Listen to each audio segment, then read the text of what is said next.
Recording in progress. சரிங்க. திருமண பொருத்தம் சார்ந்துதான் நிறைய கேள்விகள் வரும். திருமணத்தை பொறுத்தவரை பொதுவா நம்ம சொல்றது 7ஆம் பாவம். ஏன்னா 1ஆம் பாவத்தை வந்து நம்ம என்ன சொல்றோம், ஜாதகர்னு சொல்றோம். 7ஆம் பாவத்துல என்ன சொல்றோம்னா தனக்கு நிகரான நபர்,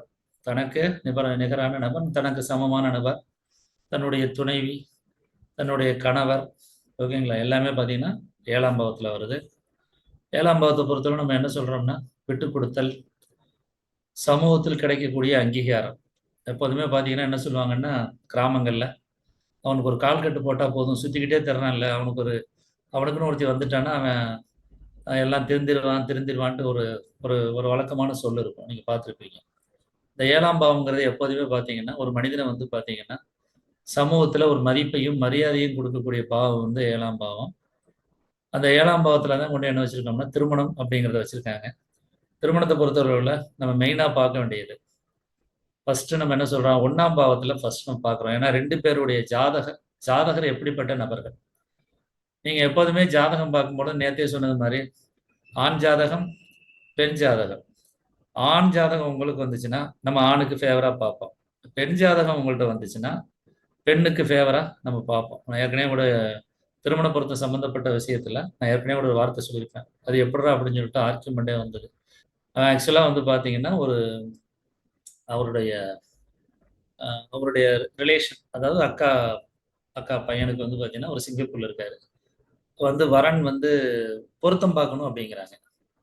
பொருத்தம் பார்க்கணும்னு சொல்லும் பொழுது பார்த்தீங்கன்னா விதியை பாருங்க, கரெக்டாக வந்து பார்த்தீங்கன்னா ஒரு ஒரு ஒரு ஒரு ஒரு இறப்பு நடந்துருச்சு.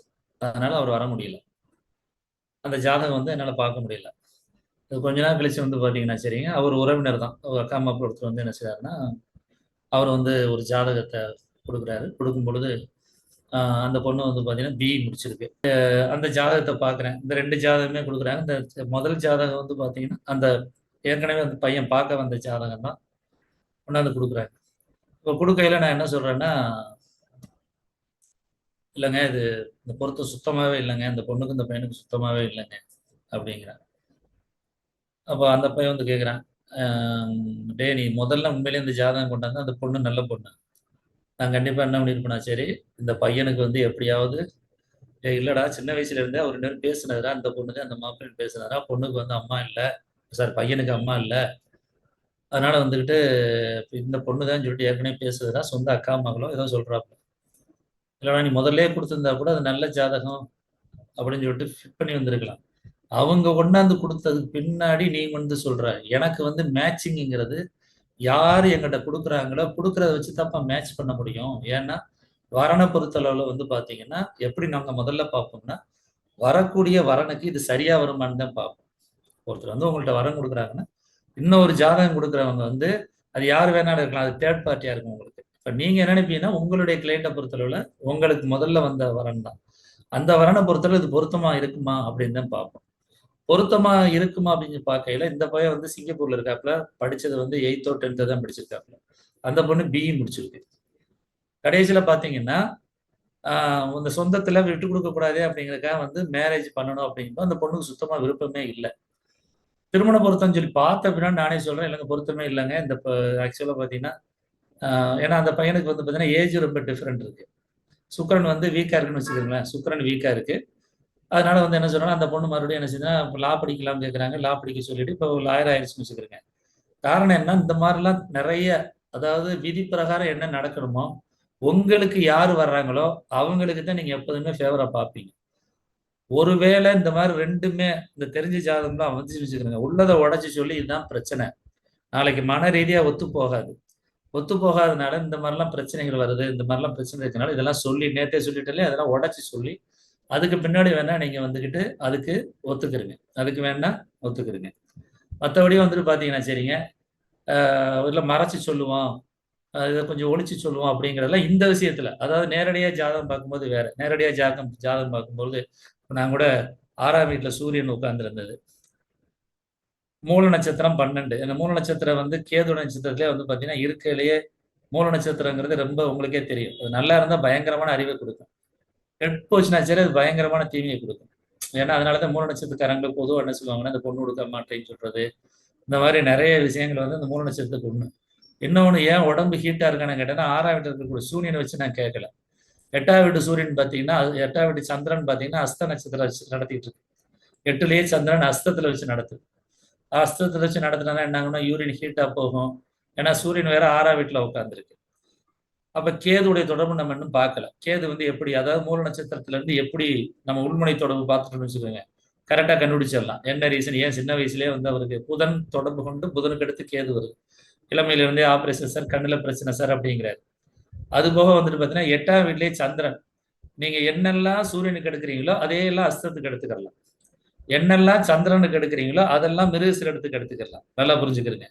2ஆம் வீட்டுல ஒருத்தருக்கு மிருகசீரடம் இருக்குன்னு வச்சுக்கிறீங்க, அதே 8 தொடர்பு கொண்டா ஜலதோஷ தொந்தரவு அதிகமா இருக்கும். காரணம் என்னன்னா மிருகசீரத்துடைய தேவதை யாருன்னா சரி சந்திரன் வந்துருவார்.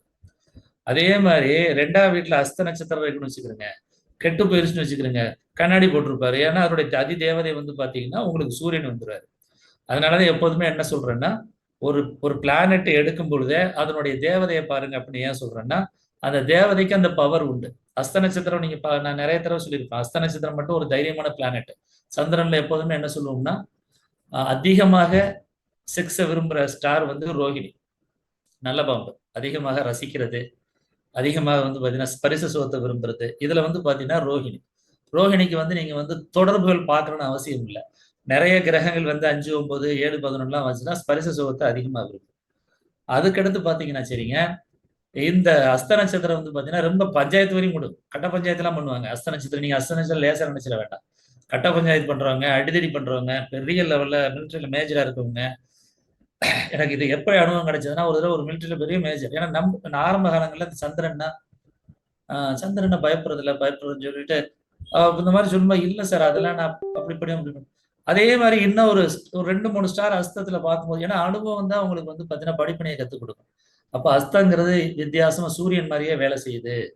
ஏன்னா நம்ம அது வந்து யாரும் கத்துக் கொடுக்கல. நிறைய விஷயங்கள் வந்து பார்த்தீங்கன்னா அனுபவத்தின் மூலமா தான் நம்ம ஒண்ணு ஒண்ணா பார்ப்போம். 2ஆம் வீட்ல அன்னைக்கு நம்ம கேட்டோம். அந்த 2ஆம் வீட்ல யாருக்கெல்லாம் மிருகசீரடம் இருக்கோ அவங்களுக்கு ஐஸ்கிரீம் சாப்பிடுறது பிடிக்கும், ஜலதோஷம் பிடிக்கும், பாவங்கள் ரீதியா பார்க்கையில. அதனால ஒவ்வொரு நட்சத்திரம் ஏன் நம்ம வந்து தேவதையை பார்க்க சொல்றோம் அப்படின்னா, இப்ப எடுத்துக்காட்டுக்கு ஒருத்தருக்கு சனி இருக்குன்னு வச்சுக்கிறோங்க. சனி வந்து பூச நட்சத்திரத்துக்கும், அதே மாதிரி 1ஆவது இருக்கக்கூடிய உத்திரட்டாதி நட்சத்திரத்துக்கும், அனுச நட்சத்திரத்துக்குமே டிஃபரெண்ட் இருக்கு. ஒண்ணுமே ஒரு தன்மையை கொடுக்கும். அனுச நட்சத்திரங்கிறது வந்து பாத்தீங்கன்னா நம்பி என்ன வேணாலும் செய்யலாம். உயிரே கொடுப்பாங்க. அனுச நட்சத்திரக்காரங்க உயிரே கொடுப்பாங்க. என் உயிரை கூட எடுத்துக்கங்க அப்படிம்பாங்க. அதே மாதிரி உத்திரட்டாதிங்கிறது பாத்தீங்கன்னா சரிங்க, தனக்கு இல்லாட்டாலும் பரவாயில்ல சார், நீங்க நீங்க வச்சுக்கிறீங்க சார் சொல்ற கேரக்டர். அதே நீங்க பூச நட்சத்திரம் வச்சுக்கிறீங்க, அட்வைஸ் நிறைய பண்ணுவாங்க, நிறைய ஆலோசனை கூறுவாங்க, நல்ல முறையில கிளாஸ் எடுக்கிறவங்க. நீங்க சனியோட நட்சத்திரம் சார் நினைக்க வேண்டாம். என்னுடைய எல்லாம் செகண்ட்ல பாத்தீங்கன்னா சரி, பூசத்துல இருந்துதான் பிரியும், பூர்வ நட்சத்திரம் பிரியும். ஏன்னா குருவுடைய நட்சத்திரம், அது தேவதை வந்து குருவுடைய நட்சத்திரத்துக்கு நிறைய ஆலோசனை கூறுறது, கிளாஸ் எடுக்கிறதுக்கெல்லாம் பாத்தீங்கன்னா பூச நட்சத்திரம் நல்லா இருக்கும். அதனாலதான் நீங்க எப்போதுமே இந்த பிளான்ஸ் சனி இருக்கு சார், எனக்கு எப்படி சார் ஒத்து வரும்னு தயவுசெய்து யோசிக்காதீங்க. இப்ப இந்த பையன் ஜாதகம் பார்க்குறோம், 2ஆம் வீட்லயே பாத்தீங்கன்னா பூச நட்சத்திரம் தொடர்பு கொள்ளுது. அந்த நட்சத்திரம் தொடர்பு கொள்ளும் போதே தெரிஞ்சு போயிடும் இவங்கெல்லாம் அது பண்ணலாம் பார்க்கலாம் அப்படிங்கிறத. சார் சனி தானே சார் வருது, நான் பிரீஃபா பேசுவேன் சார்ங்கிறதெல்லாம் கிடையாது. என்ன சொல்றோமோ அதை ரத்தனை சுருக்கமா சொல்ல முடியும். அதுதான் பிரச்சனையே. இப்போ நீங்க எடுத்துக்காட்டுக்கு காங்கிரஸ்ங்கிறது உங்களுக்கே தெரியும்.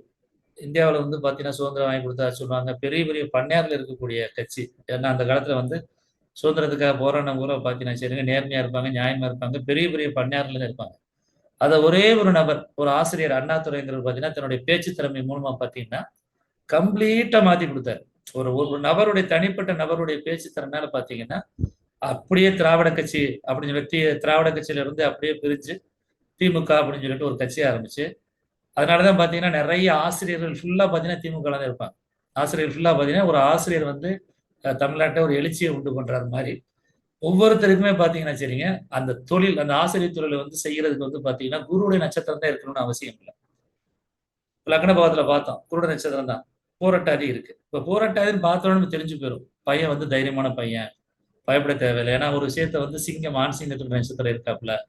அப்ப ஆண் சிங்க நட்சத்திரம்னா என்னத்தான், பொதுவாகவே பார்த்தீங்கன்னா ஒரு காட்டையே கட்டுப்படுத்தக்கூடிய திறன் எப்படி வந்து ஆண் சிங்கத்துக்கு இருக்கோ, அதே மாதிரி வந்து பாத்தீங்கன்னா இந்த இந்த இந்த ஜாதகருக்கு பிறரை வசியப்படுத்தக்கூடிய திறன் இருக்கு. எல்லாரையுமே நம்மளை வந்து பாத்தீங்கன்னா கட்டுக்குள்ள வச்சக்கூடிய திறன் இருக்கு. அது அன்பாலே இருக்கலாம். அது மாதிரியான ஒரு ஜாதகத்துல ஒற்றைப்படைகள் வர்றதுனால சொல்றேன். என்னுடைய பழக்க வழக்கத்துல எல்லாருமே என்ன சொல்லுவாங்க சார், நல்ல பையன் தான் சார் சொல்லுவாங்க. அப்படிங்கிற மாதிரி ஒரு திறன் இருக்கு. கெட்டு போயிருச்சுன்னா என்ன சொல்ல போறோம்? அப்படியே மாத்தி சொல்ல போறோம். அது மாதிரி தான் என்ன சொல்றாங்க, நட்சத்திரங்கள் பார்க்கும் பொழுது முழுமையாக பார்த்துட்டு அதுக்கடுத்து வந்து பலன் சொல்ல ஆரம்பிங்க. நான் எதுக்காக அதை சொல்ல வரேன்னா, லக்னத்துல பார்க்கும்போதே நட்சத்திரம் ரொம்ப முக்கியம். நட்சத்திரம் பார்க்காம ஃபர்ஸ்ட் என்ன சொல்லுவாங்கன்னா, தினப்பொருத்தம் சொல்லுவாங்க. நீங்க பழைய முறையில பார்த்தீங்கன்னா, தினப்பொருத்தம், கணப்பொருத்தம், ரச்சு பொருத்தம், வேதை, மகேந்திர பொருத்தம் சரிங்களா? அந்த மாதிரி வசிய பொருத்தம் இப்படி நிறைய இருக்கு. ராசி அதிபதி பொருத்தம், அப்புறம் அதுக்கடுத்து ஸ்திரி தீர்க்க பொருத்தம், இப்படி வந்துட்டு ஒரு 10 பொருத்தம் சொல்லுவாங்க. நீங்க இதுல 12 பொருத்தமும் பார்க்கலாம். காரணம் என்னன்னா, நீங்க பாரம்பரியத்துல பார்த்த உடனே வந்த உடனே முதல்ல என்ன கேட்பாங்கன்னா, உங்கள்ட்ட கேட்கும்போது, எத்தனை பொருத்தம் சார் இருக்கு? அப்படிங்கிறது தான் முதல்ல கேட்பாங்க. எத்தனை பொருத்தம் இருக்கு? அந்த எத்தனை பொருத்தம் இருக்குன்னு சொல்லும்போது, நீங்க அங்கே போயிட்டு இல்லங்க நாங்க அப்படிலாம் பார்க்க மாட்டோம். இது வந்து நல்லா இருக்கு அப்படின்னு சொன்னா நம்ப மாட்டாங்க. அப்ப நீங்க இயல்பாவே பார்த்தீங்கன்னா, எப்போதுமே ஒரு சார்ட் வச்சுக்கிருங்க. திருமண பொருத்தம் போட்டு ஆண், பெண் ஏன்னா நீங்க ஒரு சிட்டையே குடுக்கணும். எல்லா இடத்துலயுமே அந்த பழக்கவழக்கம் இருக்கு. ரச்சு பொருத்தமா? அப்ப உங்களுக்கே தெரியும். ஆயுள் எப்படி இருக்குங்கிறத பார்க்கிறது. அதுக்கடுத்து மகேந்திர பொருத்தம் சொல்றோம். குழந்தை பாக்கியம் எப்படி இருக்கு? குருவ பார்த்தா முடிஞ்சு போச்சு. அதுக்கடுத்து வசிய பொருத்தம் 3ஆம் பாகத்துல. தெரியுங்களா? அதுல வந்து ஃபர்ஸ்ட் என்ன சொல்றோம்? தினம். தினம்னா என்ன சொல்றோம்? நட்சத்திர பொருத்தம்.